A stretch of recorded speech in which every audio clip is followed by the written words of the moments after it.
one stage. But next is the emission. Next step involved in the laser action is the emission. What kind of emission? Stimulated emission. Stimulated emission. This process is very important in the laser. I am not writing here the spontaneous emission because this is not a part of laser action. Spontaneous emission हो रही है यहाँ पे. क्यों कैसे? क्योंकि first electron, this is excited state. Electron move from the E2, E4 से E3 ये इलेक्ट्रॉन्स मूव हो रहे हैं. एनर्जी डिलीवरी यहाँ पे एनर्जी भी बाहर आ रही है. But this emission is called spontaneous emission and this is useless in case of laser. That's why we are not involved in the spontaneous emission in laser. But this state is now metastable state.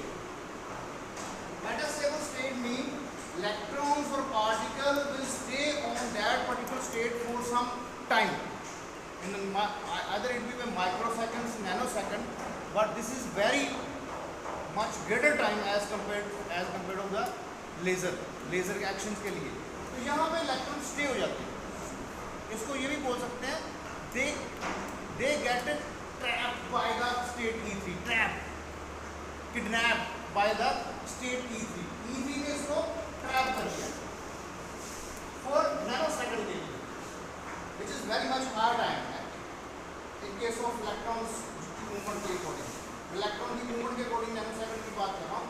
Microseconds बहुत ज़्यादा time है stay करने के लिए किसी state में. ठीक है, बिकॉज इलेक्ट्रॉन की स्पीड ऑफ लाइट बहुत ज़्यादा तेज होती है.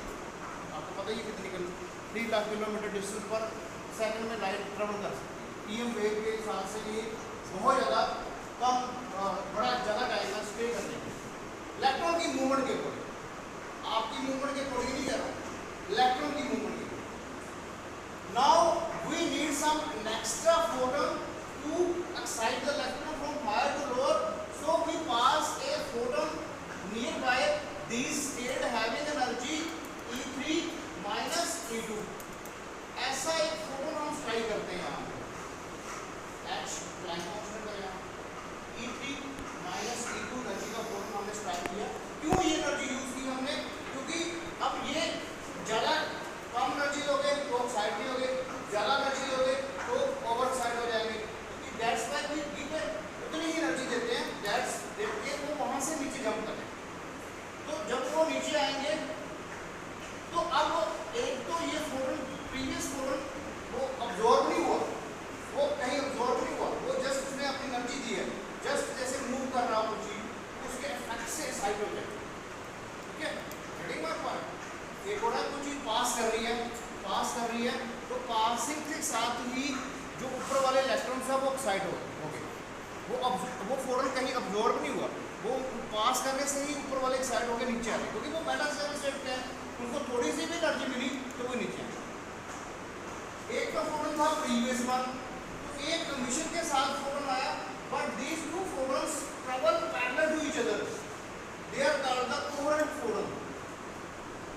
कोहेरेंट फोटोन सेम इनकी एनर्जी है h mu. They travel in the same direction producing a monochromatic beam. ठीक है जी. This is a case of single photon. मैं सिंगल एक फोटोन की बात कर रहा हूँ जो ऊपर की नीचे इलेक्ट्रॉन आ रहा है. तो ऐसे नंबर ऑफ इलेक्ट्रॉन्स नीचे आएंगे तो they will produce monochromatic beam and this process is called stimulated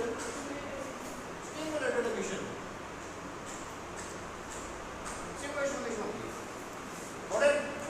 ठीक है.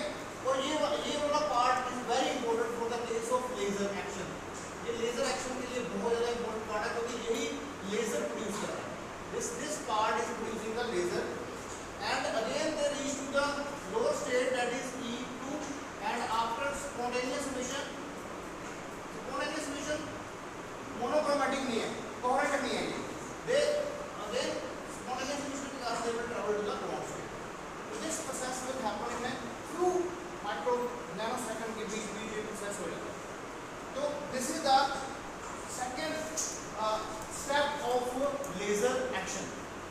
third step of the laser action.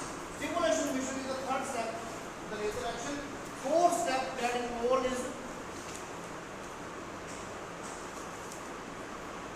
fourth step को इन्वॉल्व करने से पहले फोर्थ स्टेप है return to the ground state, वो हमने स्टडी कर लिया। Return to the ground state, ये आपको पता ही है। At the end electron will ultimately electron the particles or molecules involved in the laser action, they will return to the ground state and again ready for pumping,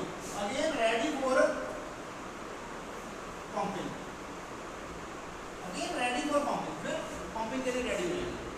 तो this is the all about the laser action, but here we will discuss some few cases in the stimulation emission about the resonator। resonator कैसे work करता है इसके अंदर, जो laser action में आपने study की। क्लियर? ये मैं लेजर मीडियम ड्रा कर रहा हूँ। I am drawing the laser medium and here this is the mirror. ये लेजर आपका लेजर मीडियम है, यहाँ से लेजर आप आंखों पर रखते हैं।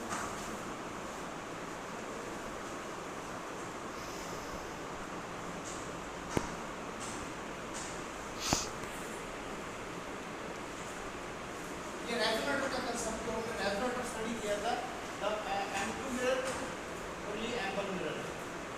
इसमें 50% ट्रांसमिशन है, 50% रिफ्लेक्शन है, इसमें 100% रिफ्लेक्शन है। अब लेजर मीडियम में if you strike the photon parallel to the resonator axis क्या है?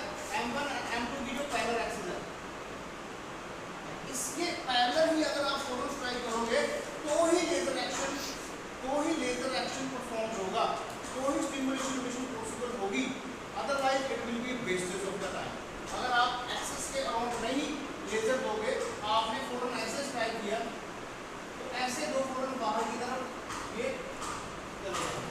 ऐसे ही अगर आपने ऐसे फोटो स्ट्राइक किया तो फोटो स्टिमुलेशन मिशन तो होगी बट दैट इज यूजलेस, वो कहीं एक्सेस का ही मोड है।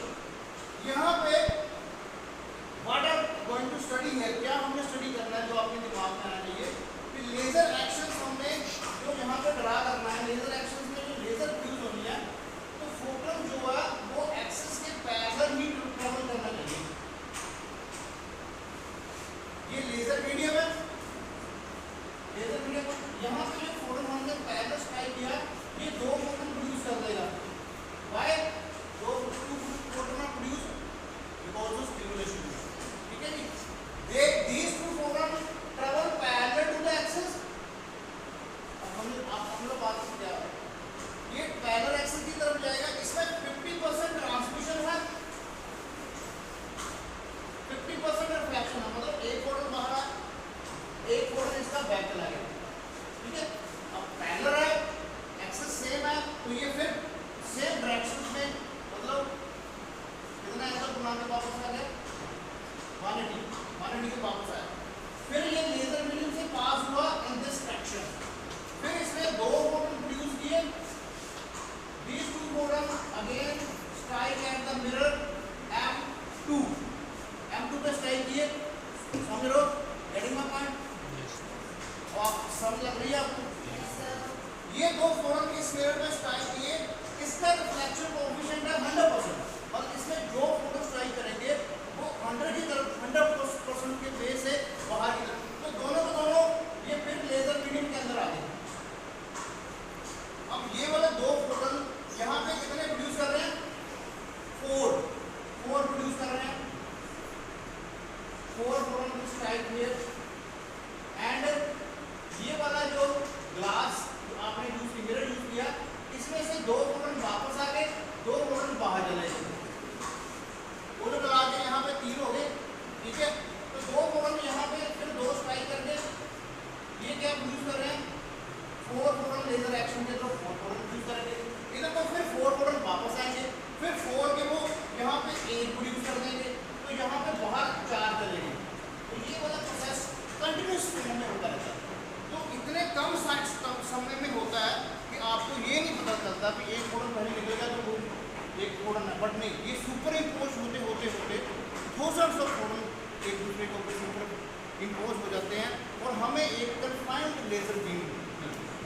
ये डिपेंड करता है हमने कितनी क्वांटिटी का, कितना हमने लेज़र, कौन सा लेज़र मीडियम हमने यूज़ करना है, कितनी बड़ी यूज़ करनी है लेज़र। स्मॉल लेज़र भी है, बहुत बड़ी वाली लेज़र भी है।